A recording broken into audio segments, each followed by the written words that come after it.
Well, none of the animals this year that were destroyed actually bit anybody. Parks will admit that. They say they were displaying that sort of behaviour and they were killed just in case. Well, I don't know. Our justice system doesn't allow us to be condemned for just in case we might do something wrong.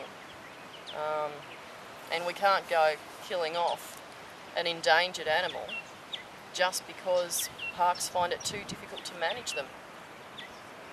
So for the sake of Fraser Island, we really have to get this all under control. It's really just becoming ridiculous. All I'm doing is just trying to show the world the true character of the dingo, what an awesome animal it is, how much it loves companionship.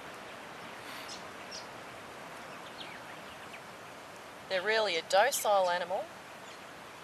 They're not even aggressive amongst themselves. They have a very ordered social structure and polite ways of dealing with each other. They only fight between themselves when they absolutely have to. And so they're completely being misrepresented as an aggressive animal because they're just not. So that has to change. We've got to change that. And I've got to be allowed to continue my work on Fraser Island so I can continue to show people how very precious the dingo is. We've probably only got between 50 and 100 left on Fraser Island. That's well less than a viable population.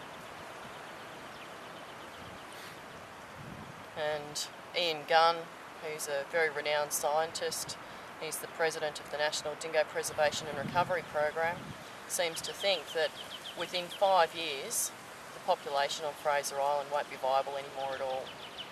So we're not talking extinction in maybe 20 years, we're talking 5 years. How many people come to Fraser Island to see a dingo? That's why a lot of people come here. Yes, it's a beautiful place. There's tropical rainforest, beautiful lakes, creeks, the beach. But every tourist has a hope that they'll get to see one of these dingoes in the wild. And that really makes their whole tour. Yes, the first thing people have to do when they come to Fraser is realise that the chances are they might see a dingo. And if they do, that the dingo, if it's chasing them, isn't doing so because it thinks they're a food source, but rather that it just wants to spend a bit of time with them, have some company. And yes, people are a source of food for dingoes. But look, if you don't run around, don't get overexcited, all that kind of stuff, eventually the dingo's just going to sit there and go to sleep, just like Jay is now. So when you come to Fraser, please be aware any reports you make about dingoes to rangers result in that dingo having a mark put against its name, and once it gets so many marks it gets put down, and that's really not what we want to see on Fraser Island.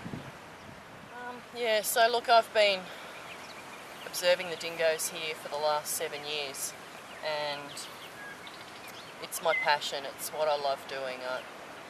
I'm really inspired by these animals. The secret life of dingoes is something that just, you learn something new about them every day, and I'm just really drawn to the animals. I want to be able to continue observing them and spending time with them, and I don't believe that what I'm doing is harming them at all.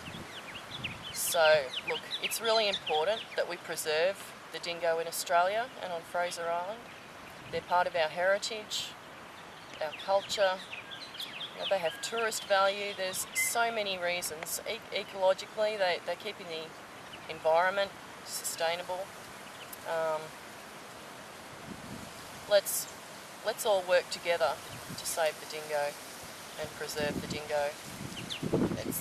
They were here first. Dingoes have more of a right to be on Fraser Island than we do.